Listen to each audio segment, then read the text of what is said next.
All right, guys, welcome back to the subscriber game. Excuse me. And I just wanted to talk about, what I'm trying to do is do at least uh, one cast a day, and really, in large part, it's for the actual players in this game. I think it's really helpful for these players to watch a video where everything is sort of wrapped up and gathered together. And so we can all have a unified sort of vision as where we're moving forward. And the cool thing is that this is not my vision. Like, this is informed by the messages that my allies send to me, and even sometimes just viewers, other subscribers that are not even necessarily in this game, that contribute and sort of push us towards the greater good. So I'm kind of excited about this time around because I don't have a lot to say. You can see not much has changed here. What has changed over here is that I've ran down with my 2 stacks of 13 into these 2 provinces, neither of which had a fort, and both of which I'm building a fort right now. Why? Because I don't have a lot of guys. So I reached down and bounced off and took these 2. And really, more than anything else, I'm trying to keep pace with Gascoigne here and Darwin as they demolish Sydney. And Sydney did the classic thing. Sydney did take Melbourne, but Sydney overextended. So left behind too few troops to defend. And that's what Gascoigne and Darwin really did exploit. And then the fact is, once they got all the way south, there really wasn't much down here either, because that had all been used up attacking downwards. So really cool stuff, man. I mean, Gascoigne and Darwin are about to take the rest of southeastern Australia. I've moved in here about as much as I can. Again, I had 26 guys, which I divided into 2 13 stacks, which I then attacked down and took what I could. I lost 5 in each as I captured those, and I'm kind of done. I've talked about this idea of do not overextend, and I feel like with 8 and 8 and fortresses in each, I'm ready to stand firm here against anything that can try to push back against the underbelly of my coalition up here. I will say Esperance is coming in here with lots of guys, so he'll be able to push in to this region here, and I can push in more later if that is what is required. Now, one thing that's huge is 2 of my cannon have developed. This one here and this one here, both of which I've begun new cannon developing, which you'll be happy to see takes 2 days now that I have level 2 factories. Now, you can build a level 3 factory, but we've already learned it doesn't double your speed. It more like increases your speed by 50%.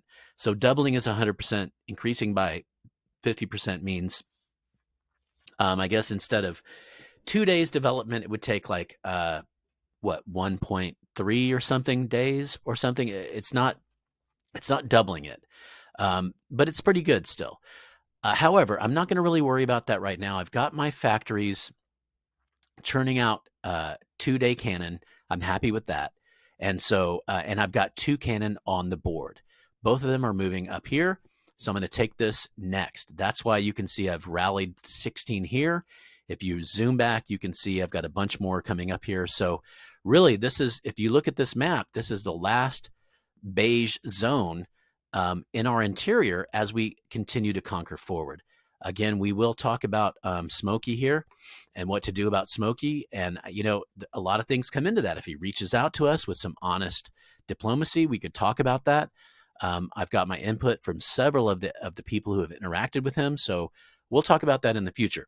However, what I wanted to do this time, since there's not a lot that has changed, I want to talk about each of my allies, each of my coalition brothers, and why I think they're freaking awesome, right? So for each of them, let's just talk about each of them one at a time. So Gascoigne, I happen to know is a beginner player, but intelligent, earnest, honest, and diligent. And when I say diligent, I mean follows through and looks at what's happening, and then moves troops where they need to be, and then does stuff. I don't even know how to put it. Like, look at this stack of 12 moving east from Gascoigne here. Um, he's intentional. He's purposeful. And what does that mean? Well, let me just show you what it means. Gascoigne, Gascoigne. Yes, yes, yes, yes, yes, yes. Look at that. All of these territories have been conquered by Gascoigne. All right, down into Sydney. He came in early, and he brought a bunch of his troops. He just streamed it eastwards, like a diligent soldier, and he found new territories to conquer. So I'm super proud of Gascoigne here. You can see there's just still more stuff streaming in. There's no end. And part of why I came down here was to support him. And then I did see Adelaide had a couple territories without any forts. So I was like, well, I'll go down there and take those. So I did. I'm not real strong in this region. I'm really not. I've been maintaining some of my strength back here to make this attack, and then waiting for the cannon, of course, to make this attack. But, Gascoigne, I just want to give props for the soldier, for the guy who just he does his duty. He moves eastward with, very little other than the promise to assist his brothers. And then when it comes to the front, when it comes to the battle, he captures 1, 2, 3, 4, 5, 6, 7, 8 territories. So that's all I got to say about it. Like he's a soldier. He's a brother, true blue. So man, Jack Dillon, thank you, brother. Great job. I'm so proud of you. You've done wonderful. Let's talk about Geraldton. All right, Geraldton. Oh, I love Geraldton. So let's look at Geraldton. Oh, what do we have? Level 3 factory building, light cruiser building. So, that's cool. Looks like he does have some harbors building on a lot of these border tiles, especially the energy border tiles. We all know how that is in Oz. It's terrible. If you come up here, you'll get some more Geraldton. What? Okay. Here's another light cruiser building section.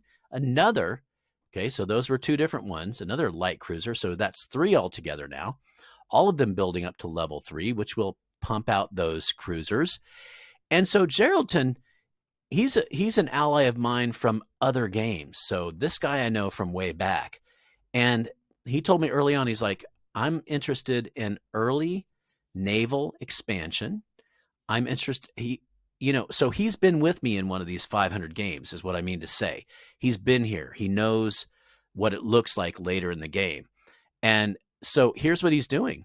He's moving up into the islands with some cruiser support. And he's already thinking ahead. Who's this? Oh, Geraldton? And some of you may say, well, I thought we weren't supposed to take our troops to islands far away. Yeah, maybe not, unless you have support. These are ranged units that are going to sit there raining down fire upon all of these territories until they're empty, and then his troops are going to walk in and take over. So, look, I don't like running, like if somebody says, hey, let's run all the way over and attack, the southern horn, of Africa. I'm like, that's so far in the water, and, there's no resupply, and just please don't. But when somebody takes an attack that's measured like this and backed up with naval units, then, I think Geraldton is showing how it's supposed to be done. So what I do know about Geraldton is this is a double fish right here. I know he's probably going to build an airfield here. I know what his vision for the future is he's thinking about building bombers that can defend large regions over here. Because right now, the biggest enemy we have is over here in East Asia. The East Asian coalition over here is kind of pressuring, has been threatening us over here. I'll talk about these guys later. But anyway, I just love Geraldton. He's kicking ass. He's got 3 cruisers on the high seas. 3 more are going to be here any minute. And that seems to be increasing because he's building up to level 3, which means that those will build faster. And here he is with the double gas, and here he is with the double fish, both of which are going to become production centers for both air and Navy. So Geraldton, you rock, man. Honestly, like, this is cool. I like being able to go down the line. Let's talk about Esperance next. Okay, let's talk about Tom Miller. We just talked about Mr. Boone, who's kicking ass, and of course Jack Dillon, who's also kicking ass, being a loyal brother, but also taking a lot of territory. Let's talk about Tom Miller, Esperance. Esperance has been a lot of fun in this game. I've been really enjoying working with Esperance. So early on, Esperance was not in our original coalition. Instead, he was one of those loyal people who hung in there and just was like, okay, when a position comes, I'm there. And so he shared map with us, and he was like the sort of silent partner with us. And then sure enough, eventually, Zayden, as I mentioned, messaged me and said, I've lost access to my account, so I've got to drop out. So Tom Miller and I executed a takeover of those territories, and he did it so well. Look at this. All of that is now his. So what else did he do? He expanded east into these other AIs, and he has been an active player who has been pressuring and really a major part of our eastward expansion. Esperance has been kicking ass.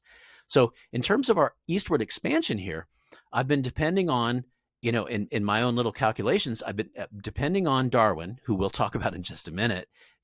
Don't worry, I'll get to him. I guarantee you. I've been depending on him, but I've also been depending on Gascoigne coming over with nice stacks, with large numbers of infantry here that are sort of invigorating our attack here in the east.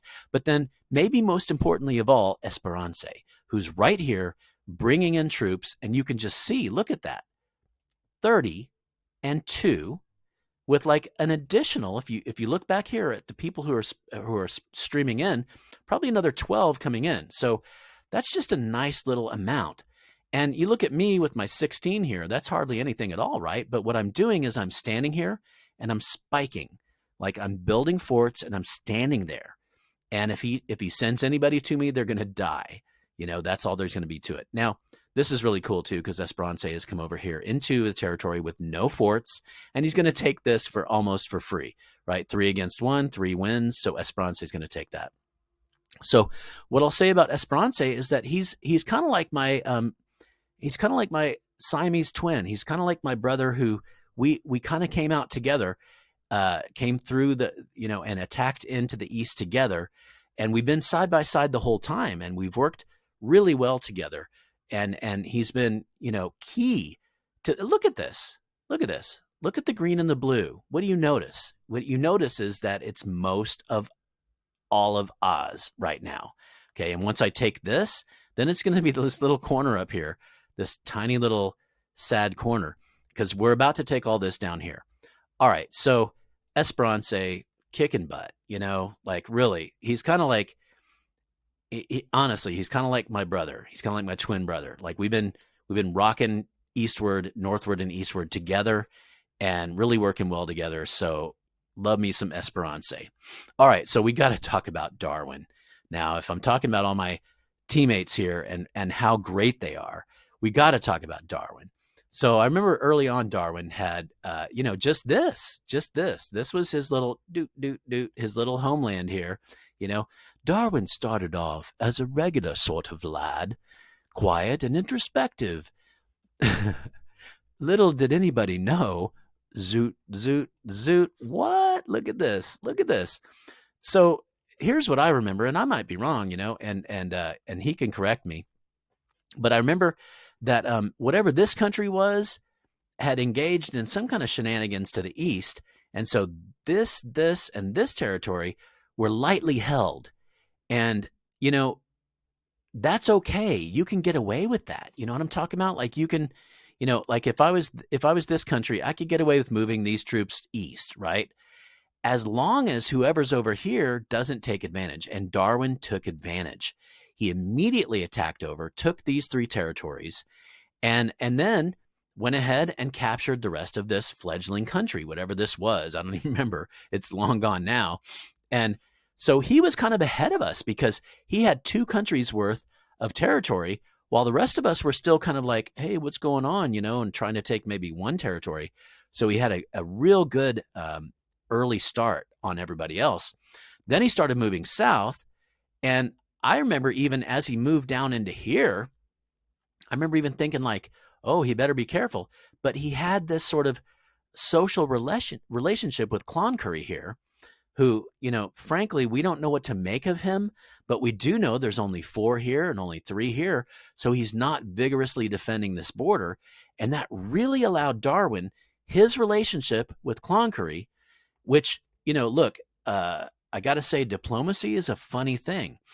When you have a relationship with someone, it doesn't mean that you're best friends. It just means that you agree together that you have other things you want to focus on. And so we don't want to militarize our border together. And whatever Darwin did, he did it well with Cloncurry, because he was able to sort of stack small, 6, that's respectable. Over here, 7, whatever Cloncurry does, even if he attacks, he's not going to get anything, right? Because Darwin has respectable little stacks here, but he's not. The thing is, it's not militarized. It's not stacks of 20 or 30 or whatever, right? It's just small stacks, and ready to run to assist each other, right? Because you can always run and help each other out if something invades in. So just really good. I think Darwin is showing really good defensive skills here. I get mad sometimes when people will leave behind like huge stacks, in their backcountry, and when they need to be moving it to the front, whereas Darwin really did a good job. So he moved down here and he moved into Brisbane. Brisbane was a power to be reckoned with in his own time. He had about 3 countries worth of stuff, but he did overextend. And once again, Darwin was there to exploit the mistakes of others. And that's what a good player does. Let's just face it. A good player is there with troops and initiative and intel, right? Vision, the ability to see what's going on around him. And once again, Darwin saw that Brisbane had overextended himself to the west. He invades in. And I'll tell you what, like the whole time I was like, oh, Darwin, be careful. Don't overextend yourself. Because I've seen that again and again where people overextend themselves and then they get reinvaded. Frankly, that's what happened to Brisbane here. But what I needed to remember was that Darwin was not alone. Darwin was part of a big push of all of us together moving eastward. And so even though he actually did kind of leave himself exposed here, but guess who came along to fill in the gaps? Gascoigne. Yeah. We reached out to Gascoigne and we said, hey, can you come east? And he was like, yes, immediately, here we go. And he did. He did. He sent over tons of troops, right? A good 60, 70 troops. And so we kind of filled in these gaps. And then that's where I came in too, to kind of try to fill in. Meanwhile, I don't want to rehash ancient history, but Cloncurry is coming down. Papua has 42 guys coming down. So we're kind of concerned. And this is where, like, I love Darwin. He could have stopped here and these guys could have like lowered the Iron Curtain, and that would have been the end of our eastward rush for now, right? But Darwin speed captures through here, just powers through to the east, speeds past Cloncurry, and starts capturing into here, and then actually makes friends with Brisbane. Turns out Brisbane's a viewer of ours, right? He's a subscriber of ours, and he's cool about it. He's like, yeah, I went west. I was, I went too far and, overextended, but, I had to, and he did because he was trying to get energy resources. But anyway, this is the saga of Darwin right now. That's what I'm doing right now. Look at this. Look at this, man. He's got all of this. He expanded entirely eastward into Brisbane. He made friends with Brisbane. Brisbane is still here, by the way. He's still a friend of ours. He's now an ally. And we left him one country so that he could stay in this game and not be pushed entirely out because, he wants to have a window, not just through the videos, but actually within the game itself. So we're happy to have him here. And look at this. So Darwin starts attacking down into Sydney along with Gascoigne, our true blue soldier from the west who's traveled so far. Look at how far he's traveled. And here he is with a ton of guys right where he needs to be to help invade south with Darwin. And here Darwin is with this massive amount of land territory. Now, in the past, sometimes as the leader of the coalition, I'm the guy with the most territories. In this case, I have 26. Darwin, on the other hand, has 63. 63. And you say, King Spankerton, does that bother you? And I say, no, not at all. Not one little bit. When people get angry that their coalition mates prosper, then you're not really a coalition mate. You're not really a brother, because when your brother prospers, you prosper, and when you have that open trust and that open respect, then that's when coalitions explode and really do well.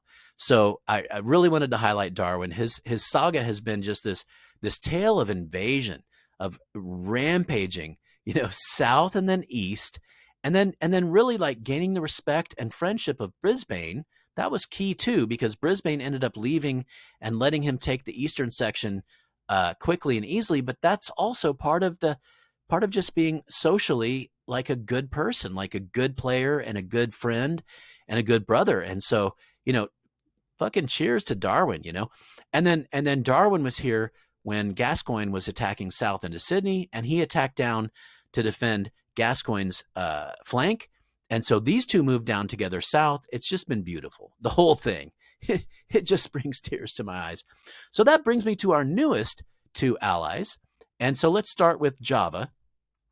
Java joined us right after we lost one of our other players in the mainland.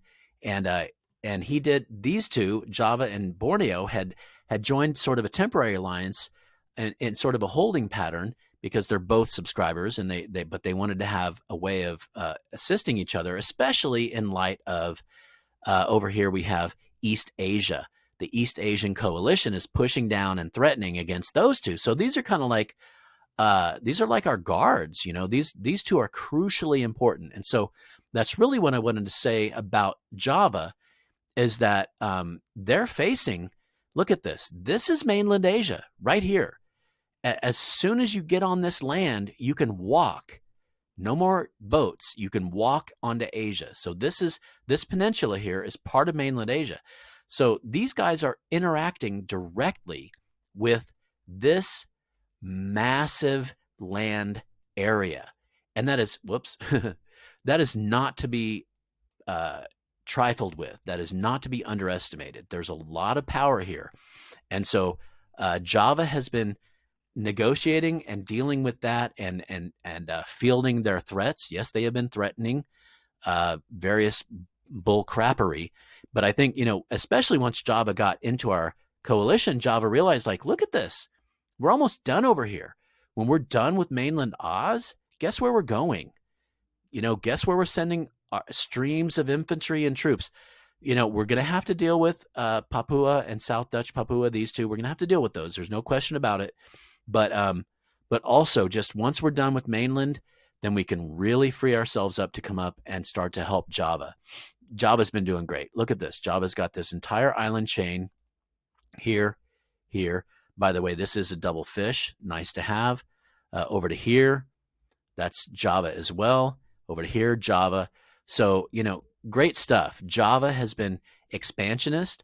And so I'll say this, in the next time that we have a subscriber game, if you're not in the original 7, then don't give up.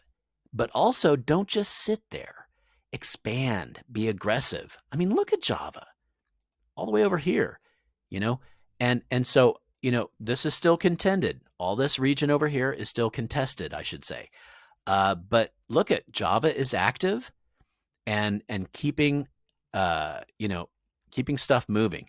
So here's Geraldton. Geraldton was talking about moving up here. I've told you about that already. Geraldton's already up here and already over here. And so what I like about Geraldton is he's kind of letting us do our little mainland politics thing. And I think one of the things about Geraldton is he has the vision for the future. So he's building air bases for the future. He's looking towards Asia. He's looking towards invasion. So I like that.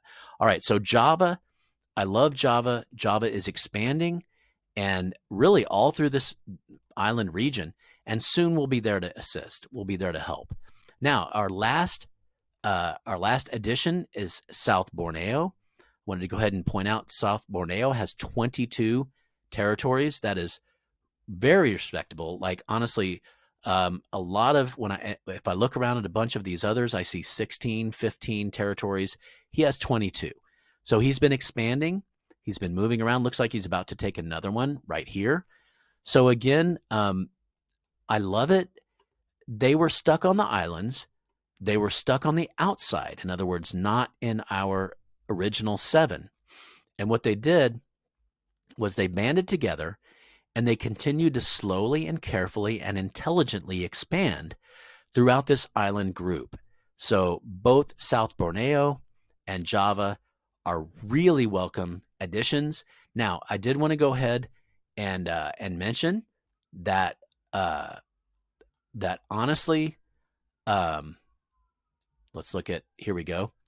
So Geraldton was able to take this double gas, which will help him to make an aerial base.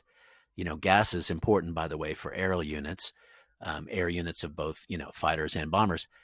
He was able to do that because of the cooperation and brotherhood from South Borneo. So this is a perfect example of players working together, right? Of coalition mates working together. I know for a fact that South Borneo gifted this territory, or I'm not sure if he gifted it or if he just kind of held it. He could have taken it, is what I'm saying, and kept it, but he did not. He was like, okay, I see what your greater plan is, and I like it, and that's what I'm talking about, And I'll say, like, this territory right here was gifted to me by Esperance. Why? Because, you can see I can either go all the way around this territory as I move east, or I can go straight through and over. And Esperance gifted that territory to me. And that's been kind of the name of the game. And by the way, Darwin has offered that the same thing. Anybody else in the coalition that needs a territory for movement, for, if you're starving from some resource, please let me know. And Darwin has been open to that. So I'll tell you what, this video has been a love letter to, just a shout out to all the different players in this game, the active coalition players.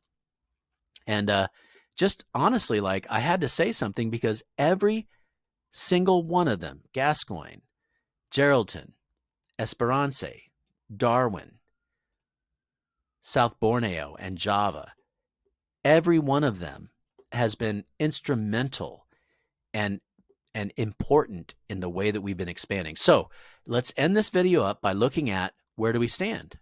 Well, let's look at the newspaper.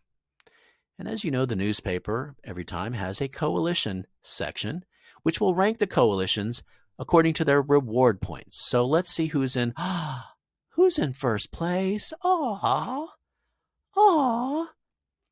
is 15 points ahead? 15 reward points ahead of the next lower coalition. It's us. And I don't mean to gloat. I really don't. But I'm trying to tell you, this kind of behavior where Gascoigne sends troops east, not knowing whether it's going to benefit him personally or not, but not even caring because it's for the benefit of the coalition. And then lo and behold, being able to gather up a good, 8 territories over here, that kind of attitude, Darwin marching down and dominating, rampaging through all of Central Oz while the rest of us support him, and kind of like bring in and try to, keep any borders tight behind. Like, we did that because we're like, yeah, big brother, go, go. Because he's of us. He's one of us, And that kind of mentality, Esperanza, same thing, man. Esperanza has been with me, the two of us, kicking ass eastward together, little by little. And so what I'm saying is that all of us, and I love how South Borneo and Java have integrated into that too, because they're totally on board with that. But to me, nobody's gold nobody's spamming gold marks. Nobody's cheating or, you know what I'm saying, like rushing stuff artificially. We're playing the game, authentically here.